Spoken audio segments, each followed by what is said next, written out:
എന്തായി തന്റെ വിദ്യയിലുണ്ടാ കേട്ടാ അതൊന്നും വേണ്ടല്ല പറ വിദ്യൊന്നും വേണ്ട തീരാ തീരാ തീരാ തീരാ ആദ്യാക്ഷരങ്ങളെല്ലാം അല്ലേ എഴുതി കൊടുത്തുക ആവട്ടെ കർത്താവ് ബോധന പ്രഭുവല്ലേ എട്ടില്ലം അല്ലെ എന്റെ കുഞ്ഞുകിടാങ്ങൾക്ക് പൊട്ടുന്ന പാച്ചി അല്ലെ എല്ലാവർക്കും പൊട്ടുന്ന പാച്ചി കർത്താവ് അറിവിനെ കൊടുത്തു പോരുന്ന അർത്ഥം അല്ലെ ഞാൻ ശങ്കരാചാര്യ വലിയ അറിവന്നല്ലേ അയാൾക്കൊരു അജ്ഞാനം ഉണ്ടായിരുന്നു അല്ലെ തന്നെ അതായത് കഥകളും ചരിത്രങ്ങളുണ്ടാകും ആ അജ്ഞാനത്തെ ദൂരീകരിക്കാൻ തക്കവണ്ണം മാറ്റി ശങ്കരാചാര്യർക്ക് ഒരു ഉപദേശം കൊടുത്താൽ എനിക്ക് ഉപദേശം തരാം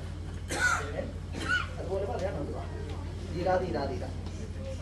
ഏറ്റവും കേൾക്കണല്ലേ ധീരാ ധീരാ ധീരാ ധീരം വെക്കാര ധീരം വെക്കാര അതുകൊണ്ട് ഇത് അല്ലെ എന്റെ ആര്യപ്പള്ളി ശാസ്താപുരത്തിന് ഭൗതിക